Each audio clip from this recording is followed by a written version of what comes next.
We are not professing to tell you the complete story of these activities. We are professing to tell you the complete story that we know. Right. But these records that we've uncovered don't tell the story. They tell pieces of it.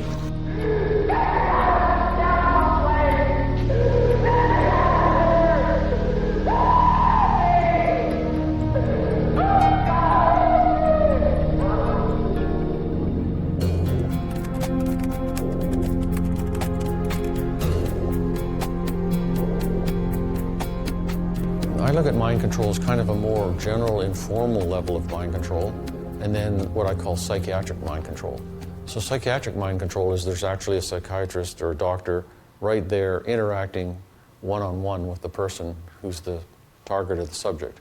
The more kind of general global mind control just works by control of the media, control of information, disinformation, propaganda, and I think our culture basically is run like that. It's very pervasive. The basic gist of behaviorism is Pavlov's dog experiment, where you have the dog that eats its meal and it salivates when you put the meat out. Then when you ring a bell at the same time, the bell gets paired with the salivation.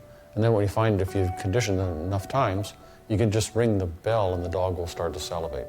So that's classical conditioning. There's Skinner and Watson, both experiment on children. Skinner actually on his own daughter had her in a Skinner box for a good chunk of the first 2 years of her life, which was a very enclosed environment. It was actually physically a box. The temperature was controlled. And he thought that was a good way to bring up children and get them to perform exactly the way they should. So it's basically just repeating something and getting it ingrained in the person's psyche. And that basic principle is used in mind control, used in advertising, used all over the place all the time. When you look at the techniques that are used in mind control, a lot of them are pretty low tech, like sensory deprivation, sensory isolation, food deprivation, kind of good cop, bad cop interrogation techniques. We know that hypnosis more or less was used in Greek healing centers BC. So all these techniques have been around, and I assume that what we have now is the same sort of palette of techniques with a lot of technology and sophistication added on top. Mind control has probably been around for tens or hundreds of thousands of years. It probably was well developed in ancient China. In terms of actual documented mind control, it really begins in the Second World War. During the Second World War, there was no, in the United States, there was no central coordinating intelligence agency. There's all this fragmented, different branches of the military, and the decision was made to create a central intelligence agency called the Office of Strategic Services, the OSS, which operated till the end of the war. And then there was kind of a 2-year lull period, and then in 1947 the CIA was formed, mostly from prior OSS guys. The buildings behind me were the headquarters for the World War II Office of Strategic Services.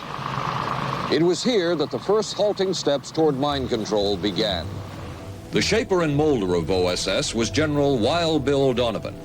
In this anything-goes atmosphere, Donovan appointed this man, Stanley Lovell, a Boston industrialist, to break new ground in many scientific and technical fields. He later wrote of his OSS job that it was, quote, to stimulate the PEC's bad boy beneath the surface of every American scientist and to say to him, throw all of your normal law-abiding concepts out of the window. Here's a chance to raise merry hell.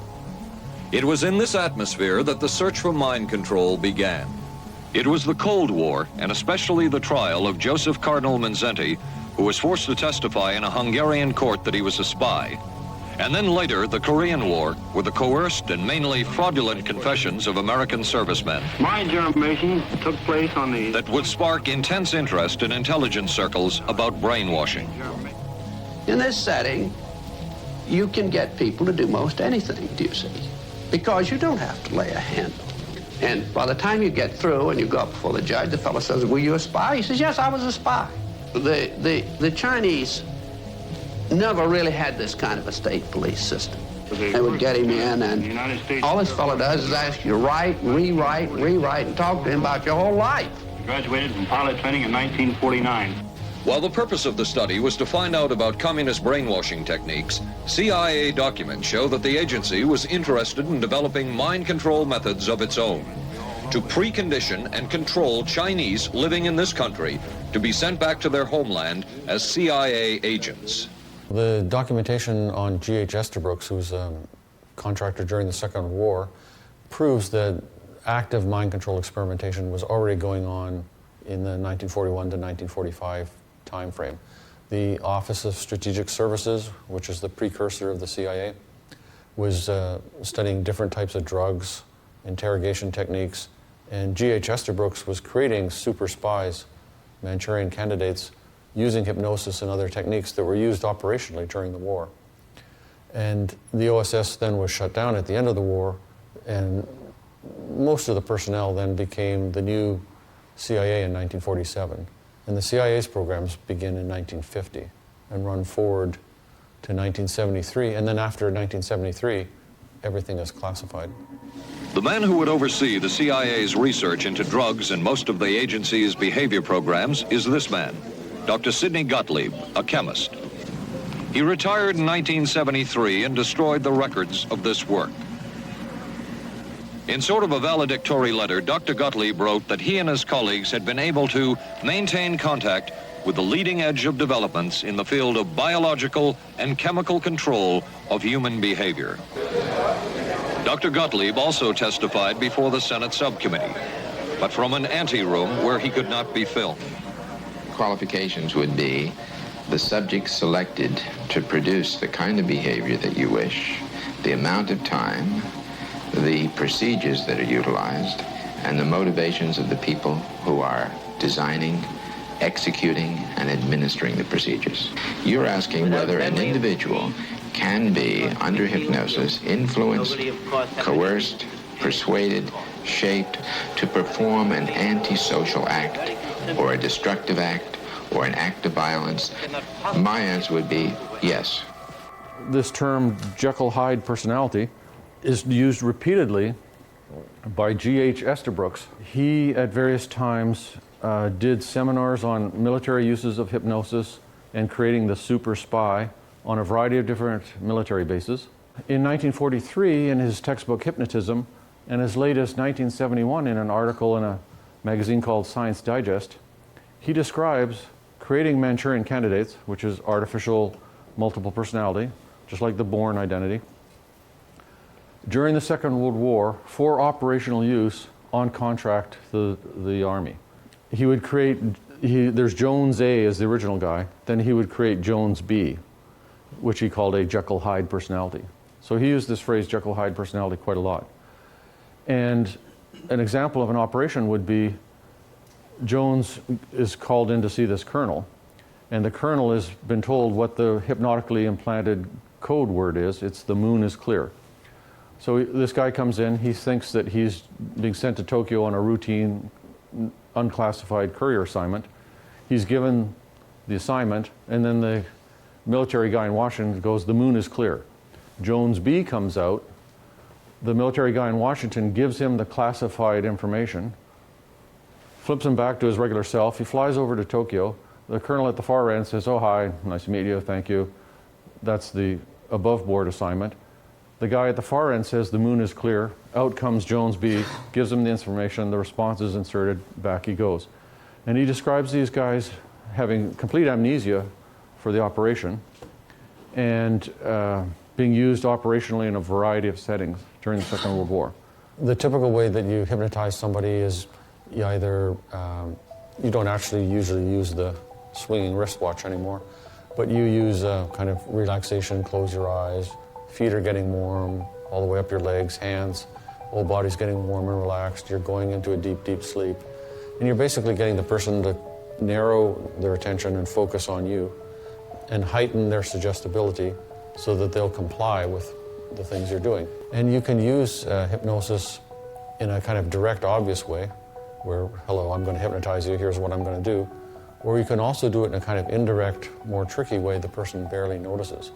The whole purpose is to focus awareness, put distractions out of your mind, and be more open to suggestions.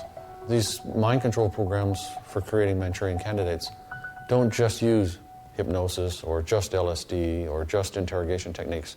It's a whole lot of different techniques brought to bear for long periods of time. There are experiments in the literature showing, including the CIA documents, showing that you can condition somebody hypnotically and get them to fire a pistol at somebody, believing that the pistol is loaded, and then have no memory for having done that. I don't think it's really about getting people to do what they wouldn't ordinarily do as a spy or as a soldier.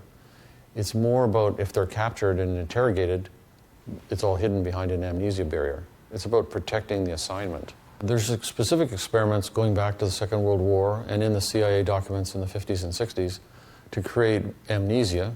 That is, somebody will go in, take papers off of somebody, go and steal documents, deliver a message, drop off a briefcase. There's a whole bunch of different tasks under hypnotic control and then have no memory afterwards.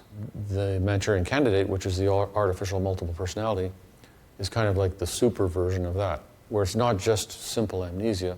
There's an actual new person in behind the barrier who carries out the assignment, remembers it, follows all the orders. So one of the disinformation denial stories that we hear all the time is, we only got into this defensively in reaction to what the communist Chinese were doing during the Korean War. We had our pilots who were captured. They were subjected to some sort of interrogation, brainwashing techniques. They came back home and they made false confessions of germ warfare. I think that's an interesting thing. This one piece will make 52 layers. Watch on mobile devices or the big screen. All for free. No subscription required. He discussed 3 different ways to employ germ warfare. Firstly, by dropping germs by themselves, or secondly, by dropping germs with insects. Thirdly, by dropping animals to carry the germs and the insects. The only other instruction I received, of course, was the order to carry out my germ warfare mission. I know I was wondering myself why on earth we were using this terrible weapon in Korea, even while the peace talks were going on in Kaesong. When my son asked me what I did in Korea, how can I tell him that I came over here and dropped germ bombs on people, destroying and bringing death and destruction? How can I go back and face my family?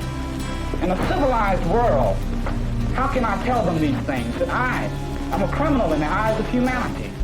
I took part in germ warfare, as far as I know, at the very beginning. At the time I took part in it, germ bombs were referred to as duds. And then we tried to figure out, how did the communist Chinese get them to make those false confessions? So we're the good guys, and we're only doing that defensively. Project Bluebird was signed into operation in April 1950 by the director of the CIA, 3 months before the Korean War started. And then it ran for a few years, and then it was rolled over into Artichoke. So Project Bluebird, Project Artichoke are really kind of the same thing. The Artichoke team did interrogations on U.S. soil using the so-called artichoke technique. And the artichoke technique involved IV alcohol and drugs, interrogations, safe houses, a variety of different techniques. And the purpose was to try and extract information from a foreign person that was being interrogated. And it also describes erasing memories and implanting false memories that will act as a cover for what really happened. There's a heading in some of the Bluebird documents called The Problem of Disposal of Subjects, what to do with people. And it discusses killing them or the option of using the artichoke technique to erase their memories. MKUltra was part of a series, so it went from Bluebird in 1950 into Artichoke, into MKUltra in the 50s, which ran into the 60s, and then it was rolled over into MK Search, which ran into the early 70s. So it's kind of a continuous series of programs. And MKUltra itself was divided into 149 sub-projects. There's actually 4 MKUltra sub-projects on children. This is sub-project 103 in 1959, the Children's International Summer Village. The investigator got money through Human Ecology or one of the other front organizations. I think it was Human Ecology. And apparently legitimately didn't know it was CIA money. All these kids are brought there to be at a summer camp. And the academic was studying how kids communicate when they don't share a common language. That was the project. The purpose of the project is to establish a relationship with young foreign nationals who may be of future interest to the agency. In 1938, Dr. Albert Hoffman in Switzerland was looking for new drugs in the treatment of migraine headaches. He had been studying substances that came from the molds that grow on rye plants. Now, it turned out that these substances were of no use in the treatment of migraine headaches, but subsequent investigation showed that they are very fascinating indeed in the changes that they produce in our mental state. LSD was invented kind of by accident in the early 1940s at Sandoz labs in Switzerland. Albert Hoffman was the chemist who kind of stumbled on it and ingested some and went on an LSD trip. The Navy appears to have started LSD experimentation in the late 40s. The CIA got into it starting in 1950. And there was a lot of excitement amongst the contractor doctors for civilian therapy use of LSD. That is actually a therapeutic tool. I give the CIA a total credit for sponsoring and initiating the entire consciousness movement, counterculture events of the 1960s. Dr. Timothy Leary, the 1960s Johnny Appleseed of LSD. The CIA funded and supported and encouraged hundreds of young psychiatrists to experiment with this drug. The fallout from that was that the young psychologists began taking it themselves, discovering that it was an intelligence-enhancing, consciousness-raising experience. The CIA's interest in LSD was intense. The worry was that the Russians would get hold of it. Were the Soviets into LSD? I'm going to have to say I'm sure they were, but if you ask me to prove it, I've never seen any direct proof of it. But at one point, intelligence information received from Switzerland said that Sandoz Laboratories was about to put 100 million doses of LSD on the open market. And it caused enough concern within the agency that the United States was prepared to buy the entire supply. The CIA was concerned that the Soviet was going to buy up the entire world's supply of LSD from Sandoz Pharmaceuticals, which they wanted for their own mind control experimentation and interrogation. So they contracted with Eli Lilly Company in 1953 and 1954 for $400,000, which was a lot of money back then, to manufacture and supply a secure quantity of LSD to them. So the first manufacturers and distributors of LSD in North America was Eli Lilly Company. LSD works on the serotonin system in the brain. The first selective serotonin reuptake inhibitor antidepressant, which works on the serotonin system, was Prozac, manufactured by Eli Lilly Company. So how they developed their expertise in brain serotonin physiology was by being the first manufacturers of LSD.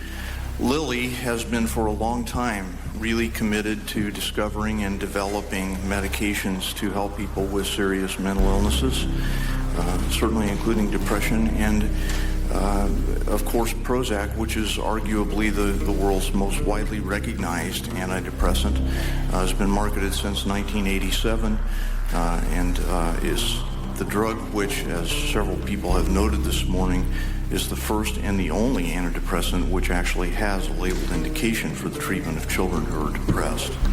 This is a very small quantity of LSD-25, but all investigators report that it is enough to produce a temporary psychotic dissociation state in any healthy adult. The scene which follows shows what happened to Ronnie after he drank the LSD-25 solution. I'm going to give you this cup that contains lysergic acid, 100 micrograms. I have to maintain my attention. It's an effort to talk to you right now, for instance. Reality reading.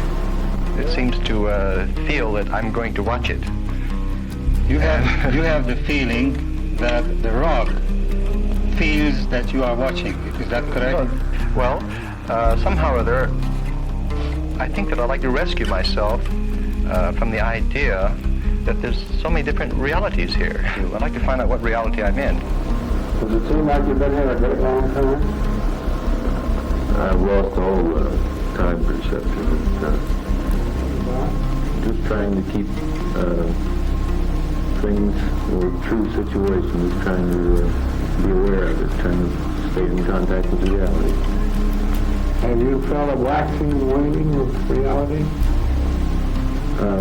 Well, sometimes I've been confused about which is reality and which isn't, and what little situations I was aware of noises, for instance, that may have been to annoy me and may not have been, and rather than investigate, I just sort of let them go.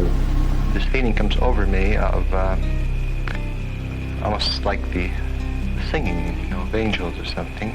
I think it's the soundtrack or the film going through the machine. Look at the picture. I'm right here. Do you feel that you're very close to us in your thinking? No.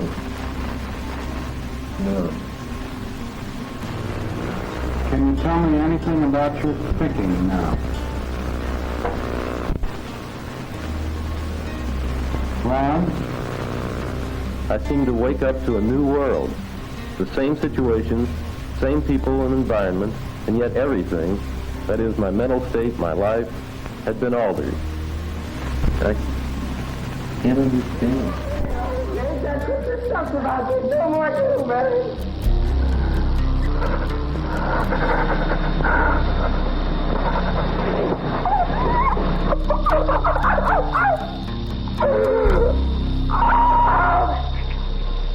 God, no! No! Get me out of this terrible place! Get me out of here! Help me! Oh, God, help me! We are continuing our experimental work with hallucinogenic drugs, such as mescaline, cannabis, adrenochrome, etc. The CIA and the Army and the other branches of the military all kind of operate as a group with a lot of cross communication.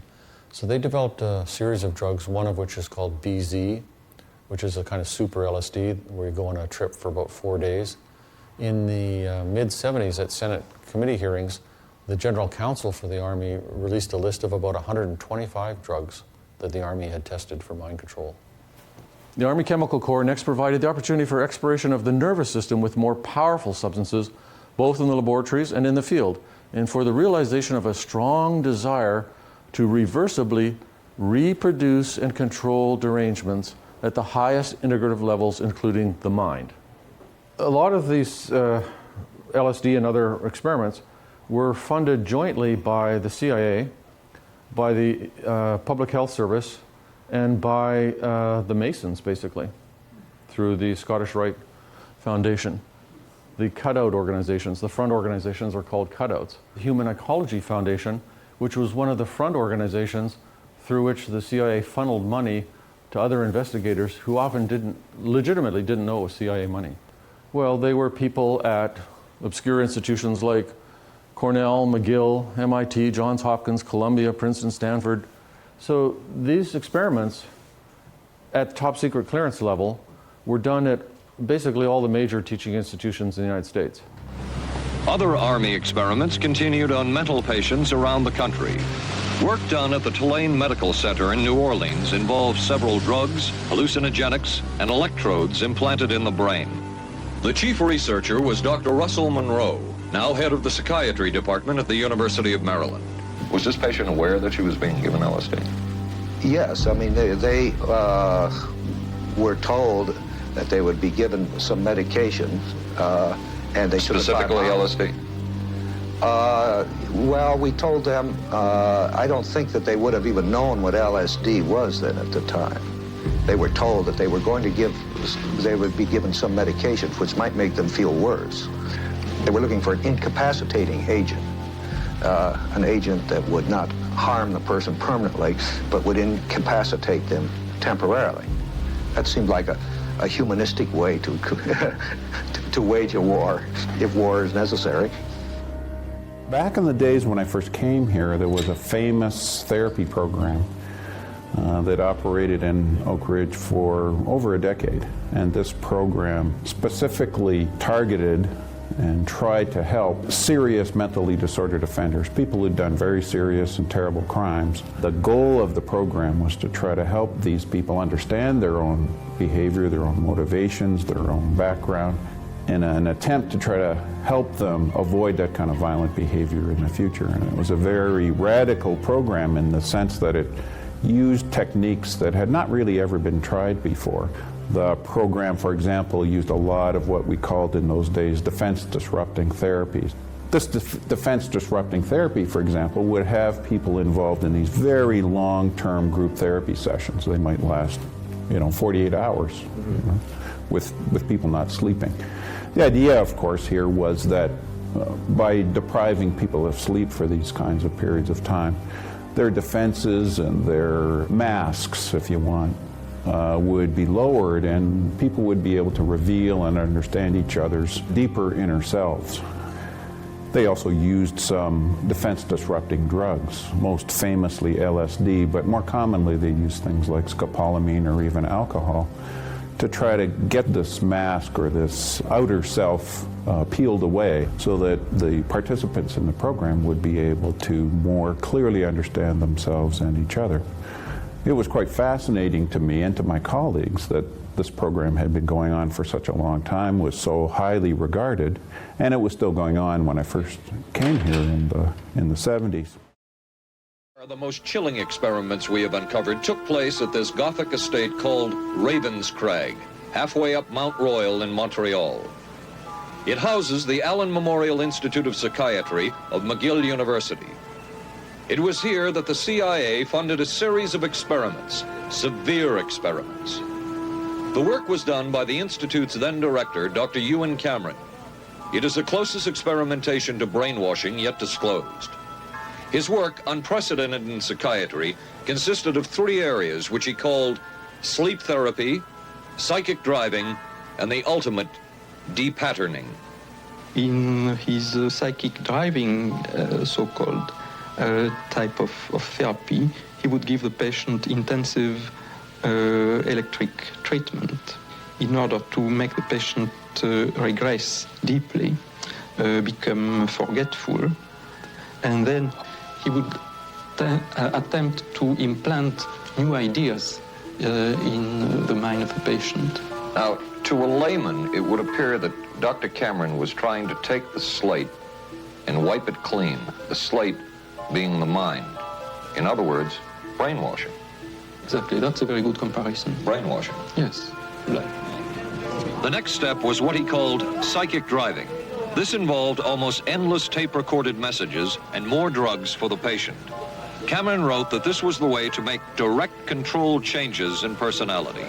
The most severe technique Cameron used was depatterning. He described it as breaking up the existing patterns of behavior by means of intensive electroshock therapy with prolonged periods of sleep. He carried out these experiments in something he called the sleep rooms. Cameron used this combined sleep electroshock treatment on patients as long as 30 days. One patient he kept asleep for 65 days. Ewan Cameron at McGill, who was a direct MKUltra contractor, who basically erased people's memories and identities with massive amounts of electric shock, and then played thousands of times over tape loops to try and build up a new personality. And he was successful in the sense that in documented cases where I have the medical records, a person has complete amnesia for age 25 back to birth, and it was all totally wiped out on contract to either the CIA or the Canadian government on purpose at McGill in our lifetimes. 9 people sued the CIA for the experimentation done on them in McGill by Ewan Cameron under funding from the CIA, and the CIA settled out of court. Normally, when you do ECT, you push the button and there's a zzz, electricity goes through your brain, and that's it. That's one dose of ECT. In the Page-Russell technique, the button is pushed 6 times. There's 6 times the energy. So this is the equivalent of over 600 electric shock treatments delivered between May and September. And Ewan Cameron published this in mainstream leading journals, and he called it depatterning. It's totally business as usual, nothing out of the ordinary going on. And it'll say, blood pressure such and such, patient incompetent of stool and feces, patient disoriented ×3, which means she doesn't know who she is, she doesn't know where she is, and she doesn't know what the year is because she's been depatterned. She literally couldn't control her bowels or bladder, didn't know her own name, didn't recognize her husband or her children, wiped out. Because the idea is you're trying to wipe out that old mental illness, and then after you've done the depatterning, you want to create a new personality. And the way we did that was psychic driving. Psychic driving involved playing two tape loops for hours and hours and hours and hours and hours, either in the doctor's voice or the patient's voice, saying, you love your mother, or you're a good citizen, or whatever it might be. And there would be weeks of barbiturate and other medication-induced sleep. And sometimes he would throw in some hallucinogens. This was just a guy trying to learn how to help patients. Except it was funded by the CIA. Why is the CIA interested in depatterning? Well, when you read the Artichoke and Bluebird documents, they discuss this, they discuss that. One of the topics of discussion is the problem of disposal of subjects. And then they discuss in there, what are we going to do with these people? How are we going to get rid of them? And we can't just kill them all. But one thing we can do is wipe out their memories. So this was obviously contracted to figure out how to wipe out people's memories. And why an intelligence agency would be interested in that is extremely obvious. Ewan Cameron was at various times head of the Quebec Psychiatric Association, the Canadian Psychiatric Association, the World Psychiatric Association, of which he was one of the co-founders, and the Society for Biological Psychiatry. The Society for Biological Psychiatry held numerous meetings and conferences and published the proceedings with and without direct funding by the CIA. Ewan Cameron, who was a civilian psychiatrist, very politically involved in world psychiatry, became part of the US team that went over to Nuremberg and interrogated the Nazi doctors. While he was over there, he heard about uses of mescaline and hallucinogens in the death camps. Then he came back and did hallucinogen experiments in Montreal. So he literally learned about that from the Nazi doctors. Also, the Nuremberg trials, as we know, gave rise to the Nuremberg Code, which is basically an updating of the Hippocratic Oath, saying that subjects have to give informed consent, they have to be protected, they have to know the nature of the research, it can't be excessively harmful, and so on. But his own experiments violated all of those principles. And now what we're talking about is not the bad stuff, the mild stuff that they declassified. This is the tip of the iceberg. The ultimate goal of these projects is just your basic interrogation. We want to extract information from people, and then on top of that, we might want to induce amnesia for the whole interrogation. Or offensively, we want to have people who, if they're captured and they're interrogated, they won't confess because the information is all hidden behind an amnesia barrier. 1932 to 1972, the Tuskegee syphilis study, and the study was basically 400 black, illiterate guys in rural Alabama with syphilis were actively denied treatment for 40 years of follow-up. At the 25-year point of the study, the Surgeon General of the United States signed a certificate. They all got a signed certificate and $25, 1 year for every year of participation in the study. 400 guys for 40 years engaged in how many acts of intercourse and fathered how many children with congenital syphilis, none of which could be identified or treated? I mean, it's literally Nazi death camp level ethical violations. Pedophiles will commonly tell, if it's the person's daughter, this is our special secret, this is how daddies show love. It's so special we shouldn't talk about it. But actually, of course, they know perfectly well that it's a crime and they don't want to get caught. So it's the same thing with the CIA doctors. They know that it's so outrageous to say, hi, I'm being funded by the CIA. They're trying to figure out how to interrogate people and wipe out memories. Would you mind participating in an experiment where I can help teach the CIA how to do that? It'll never get approved by the ethics committee. No patient will ever consent to it. So they have to consciously, deliberately cover it up. The effort to cover it up is just kind of saying, oh, it's a funny coincidence, reporting it in the mainstream media. Everybody kind of goes, well, that's good, what's on TV tonight? And it just kind of passes by. And that's kind of the way the cover-up of all this mind control experimentation worked. It's not that it didn't happen, it was published in all these mainstream journals. And at the bottom of the papers, it often says, funded by Department of the Army, funded by U.S. Office of Naval Research, funded by Air Force Office of Scientific Research. It never says funded by the Central Intelligence Agency. But we know that just from reading the journals that it's military funded at a minimum. And I think that the mainstream media is just more and more and more and more of a propaganda arm and less and less independent all the time. 80%, in Gallup surveys, 80% of people in the United States do not believe that Lee Harvey Oswald acted alone. So only 20% of people have bought that story. I mean, we just live in a whole culture of fake stories. A woman comes to the emergency department claiming that her boss at her university made her sit in a room entirely lined with leaves and gave her a bunch of LSD, and she's had a bad trip and now she's in the emergency department. This is the Ames Leaf Room, called the Ames Leaf Room because it was designed by Dr. Ames on contract to the Office of Naval Research. It's basically a box that's got leaves glued to all the walls, and it's open at this end. You can look into it. The subject is sitting in the Ames Leaf Room, and he's got two knobs that he can move to adjust that white bar that's at the far end of the room. And he's got it adjusted so it appears to be perfectly horizontal to him. While he's in the Ames Leaf Room, he's wearing these goggles that have special lenses called anisoconic lenses that distort all the angles so that nothing seems to meet up properly. It's all out of perspective, doesn't make any sense. And he's high on LSD, funded by the Air Force.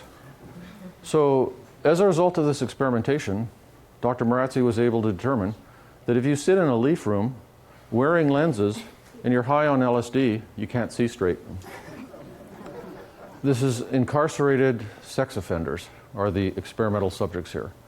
The psychiatrists involved all were our former military psychiatrists, documented fact, and they're cleared at top secret under the MKUltra contract. And what they do is they give these guys LSD, marijuana, barbiturates, and they interview them, aka interrogate them. And the purpose of the project is to try and get them to confess to sex crimes that they've never been charged with. And the purpose of that is because you want to see if you can give this concoction of different techniques to an enemy agent or some person of interest, will they confess to something that they wouldn't otherwise have confessed to? Intelligence is nothing really other than information and knowledge. For the days of Socrates, by various methods, and even before that, mankind has been seeking knowledge of everything that influences his own life or the life of the nation to which he belongs. But the idea that it is necessarily nefarious, it's always engaged in overthrowing governments, that's false. At no time has the CIA engaged in any political activity or any intelligence activity that was not approved at the highest level. The KGB is one of the most sinister organizations that ever was organized. Do we have an application of morality in our activities they don't? Oh, far more than they do, yes. Could you talk on that subject? Well, only that, as far as I know, we don't engage in assassinations and kidnappings and things of that kind. As far as I know, we never have. As far as we know, they have and done it quite consistently. Given the caliber of the men and women I had working for me, I didn't want to ask them to do a thing that I wouldn't do. In my position in the CIA, I had a chance to know of and remotely to observe many operations. And I will not deny that there were occasions when the Americans involved in these, as it were, out on the front, had, as people do in wartime, to undertake actions that were contrary to their moral precepts. You can't take on operations of this, covert operations, or overt for that matter, of this scope, draw narrow boundaries of policy around them, and be absolutely sure that those boundaries will never be overstepped. I can assure you that the CIA, when I was there as director, and I'm quite sure it's the same with Mr. McCone, has given these committees full information about what it's doing, how it's spending its money, and how it operates. We've had some statements from those who are supposed to receive this testimony that they really don't know and don't want to know what the CIA is doing. When I appeared before them again and again, I've been stopped by members of the Congress and said, we don't want to hear about that. We might talk in our sleep. Don't tell us this. What in the world were they looking for with the magic mushrooms? I think the best answer to that is that they were looking for fundamental information on compounds that would be capable of causing changes in behavior, changes in mental attitude. Did you ever consider what would have happened if any of these substances were given to, say, unwitting people? Oh, I don't remember having considered that specifically. What if you... I trust perhaps you've thought about it. Well, I haven't worried about it. I guess I must seem very, very cold-blooded about this, but I don't recall ever having been very much preoccupied with that issue. The best-known case is that of this man, Frank Olson, a chemist employed by the Army Chemical Corps, who in 1953 was slipped LSD unknowingly at a meeting with CIA officials. Shortly after that, Olson went into severe depression. He ended his life at this New York hotel by diving through a shaded closed window in his 10th floor room. Frank Olson was the first known fatality in the CIA's LSD program. Frank Olson was working at Fort Detrick, which is the basically chemical warfare center of the Army, where Amadeo Marazzi worked, who was the Ames leaf room guy. And he was directly involved in LSD and other experiments. It looks like he was just about on the edge of becoming a whistleblower. And so he went to a party attended by Sidney Gottlieb, who was the head of MK Ultra, who ran MK Ultra, where he was slipped a dose of LSD and some Cointreau liqueur, went on a bad trip, came home, was all bent out of shape, was taken to see this guy Lashbrook, who's an allergist in Washington, who just happens to be a CIA contractor and LSD expert on the side. And they try and kind of help him out, and then he jumps out the window of the Statler Hotel from the 10th or 12th floor, dies. But actually, it's entirely a cover story. It's almost virtually for certain he was pushed. Frank Olson's family read this, said, wait a minute, that's our dad. We didn't know this is tied into LSD experimentation. They got on the government, and Carter personally met with them and gave them like $750,000 settlement. Frank Olson's suicide slowed down the CIA's testing of LSD and other drugs, but only momentarily. The CIA was not the only government agency interested in the possibilities LSD and other drugs presented for mind control. The Army Chemical Corps first started working with the CIA and then branched off on its own. It too tested drugs on unwitting victims, and a death would result. The case of this man, Harold Blower, a tennis pro, seen here with his daughter Elizabeth, is well known. In 1953, Blower was a private patient at the New York State Psychiatric Institute. He was given 5 injections of a mescaline derivative that was being tested secretly for the Army Chemical Corps. With the 5th injection, Harold Blower died. As with the Olson case, a 22-year cover-up followed, until finally the Army admitted the real details of Blower's death. Thornwell was an Army private stationed in Orléans, France. Classified documents were missing from his unit. Thornwell became a suspect. His 2.5-month interrogation included administration of sodium pentothal, hypnosis, isolation, and deprivation of sleep. Despite the severe questioning, Army intelligence was getting nowhere with Thornwell, and it was decided to slip him LSD. For 16 years, Thornwell never knew what had hit him. Tell me about the acid. I'd rather not. It's a bad trip. It's a bad trip. That was a bad trip. The pain was so excruciating, felt like somebody was sticking me with 1,000,000 pins. You know, just everywhere. Oh, it just...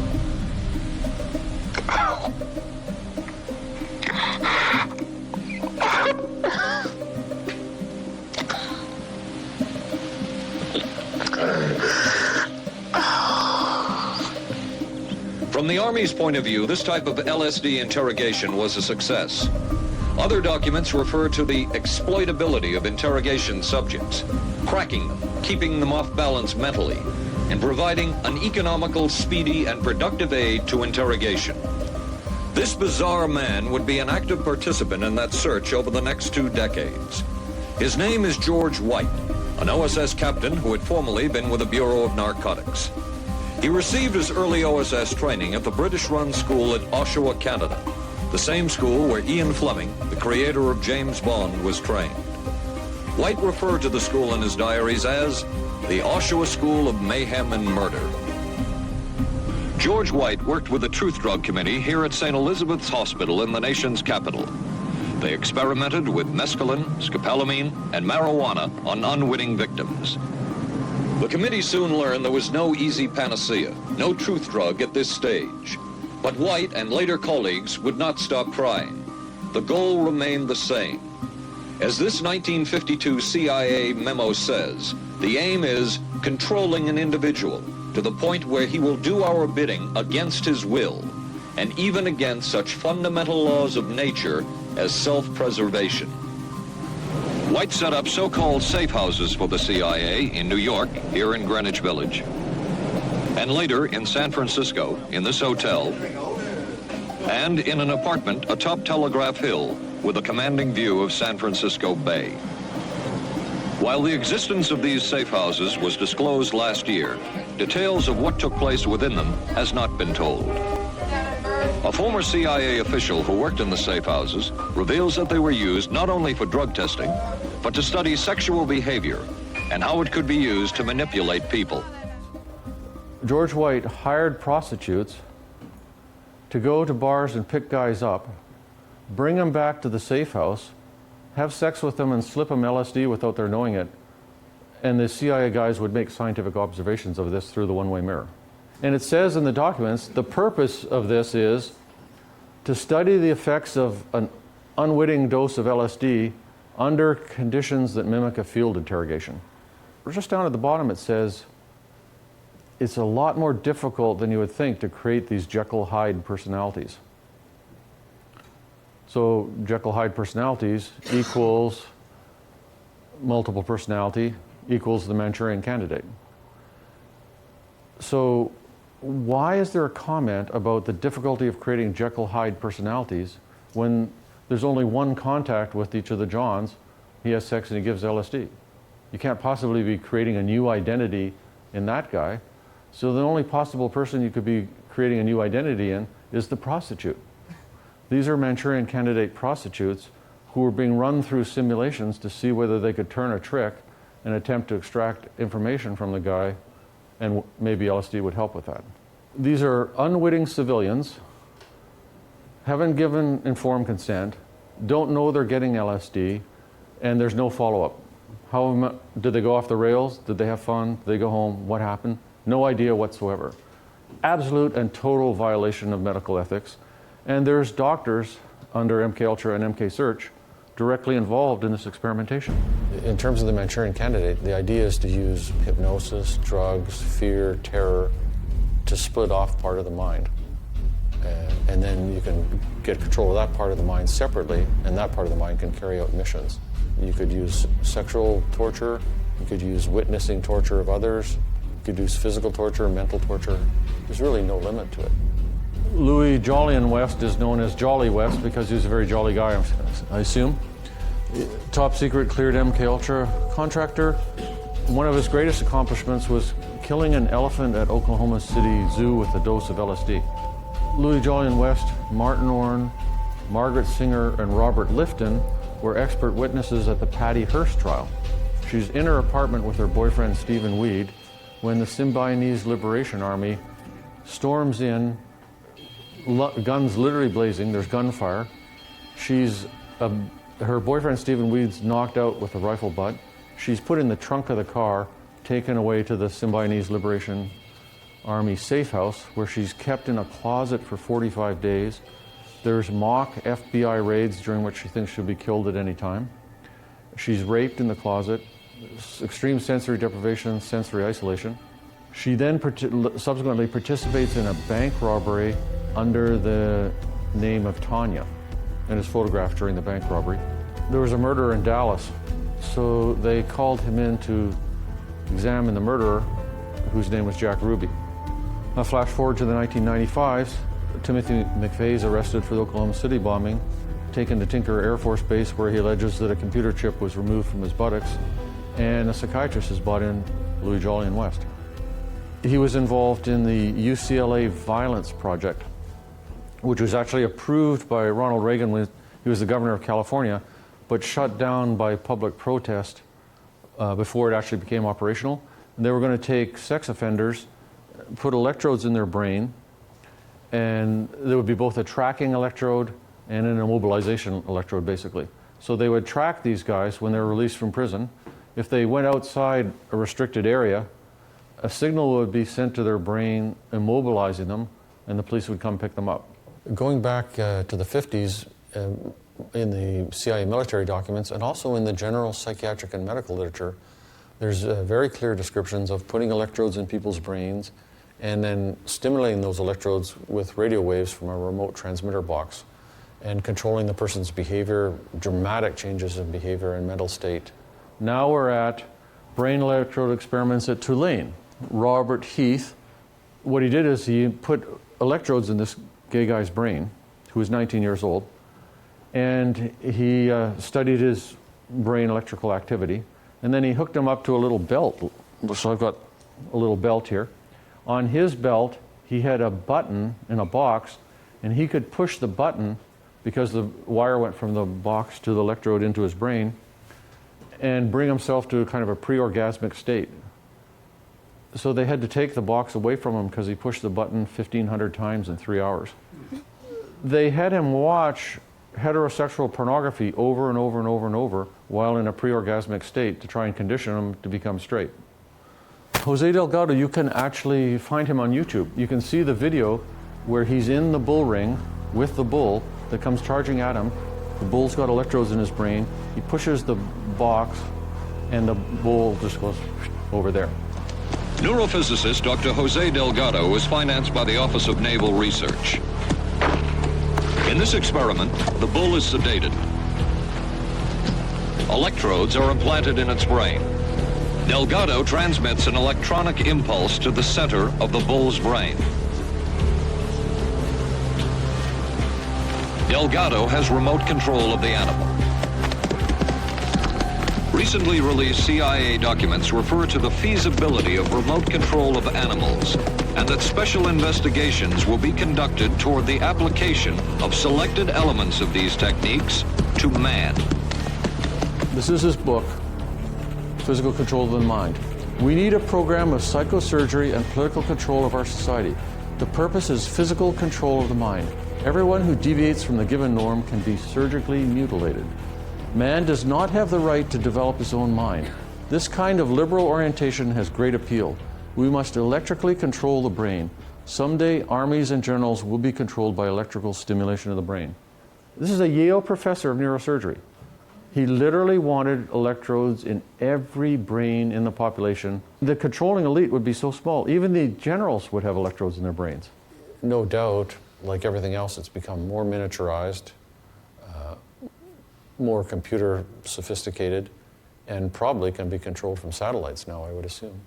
There's documents going again back into the 50s under MKUltra showing using either sound waves or electromagnetic waves that you can knock monkeys out, knock human beings out, make them disoriented, unwitting civilians have been exposed to hypnosis, LSD, chemical, biological, and radiological weapons. We know that these non-lethal weapons exist, that they can affect your mental state, your behavior, they can cause pain, they can cause confusion, they can knock you out. What are the odds that those weapons have never been tested on unwitting civilians? I say 0. On the one hand, it's sort of, you can't do anything is the problem, because if somebody's beaming, this electromagnetic weapons at you from a satellite or from an aircraft, how are you going to know it's happening? How are you going to prove it's happening? And how are you ever going to get them to stop? It's impossible. On the other hand, I think that by far the best way to protect freedom and democracy is think critically, don't buy everything, research it, and be aware that you're subject to an awful lot of propaganda. We lack the trained men who would be able to plan and implement operations in an area we think is vitally important. Because of this, we are also requesting that your team of advisors include a senior officer who is thoroughly experienced in psychological operations. The PSYOP tools are radio, television, leaflets, newspapers, loudspeakers, and face-to-face communication. PSYOP is now a major weapon in 20th century warfare. I say that mind control is kind of at 2 levels. There's general mind control, which would include propaganda, disinformation, spinning things in the media and so on. The level of mind control I'm interested in I call psychiatric mind control, where there's an actual doctor in a one-to-one relationship with the person. And I'm interested in that because it's a gigantic violation of professional ethics. So at Abu Ghraib and at Guantanamo Bay, we've got psychiatric level mind control going on. We see it very clearly in the light of day in both Abu Ghraib and Guantanamo Bay, where all the components of Bluebird, Artichoke, MK Ultra are still in operation currently. Sensory deprivation, sensory isolation, hooding, doing frightening mock killings, good cop, bad cop interrogations, waterboarding, sexual humiliation, cultural humiliation, electric shocks. All these things are being used for a fact currently. Trauma-based mind control is, the basic idea is, part of the interrogation technique is you frighten the person tremendously. And this happens and is reported by people who were captured in the Middle East and held. It also goes on at Guantanamo Bay, where you threaten them with death, you're going to execute them now, you take them out to be shot, but the guns never go off. There's behavioral science consultation teams at Guantanamo Bay that are psychologists who go in there and run the interrogation programs, run the psychological part of it. And there's physicians consulting to this because you don't want to push the guy, unless you do want him to die, you don't want to push him too far because he might die. And the techniques that we know are used are hooding, sitting in very stressful positions like crouched down against the wall for prolonged periods, sensory deprivation, sensory isolation, some degree of beatings, waterboarding. We know that there's sexual humiliation, there's humiliating their culture, the Quran and their religious beliefs. There's forcing them to do sexual acts with each other. Female military officers come in and come on to them sexually, aggravate them sexually. These are the techniques of mind control. There's not just one thing that you do. I've heard many people say they were in Monarch, and I filed Freedom of Information Act requests with all the branches of the military, Defense Intelligence Agency, CIA, and all of them said they had nothing on Project Monarch. I've met both Mark Phillips and Kathy O'Brien, and they're both extremely pleasant people. They seem very genuine. I don't think they're making things up. It's not some kind of a publicity scam at all. Whether every single detail of her story is actually historically accurate, I'd say somewhat doubtful.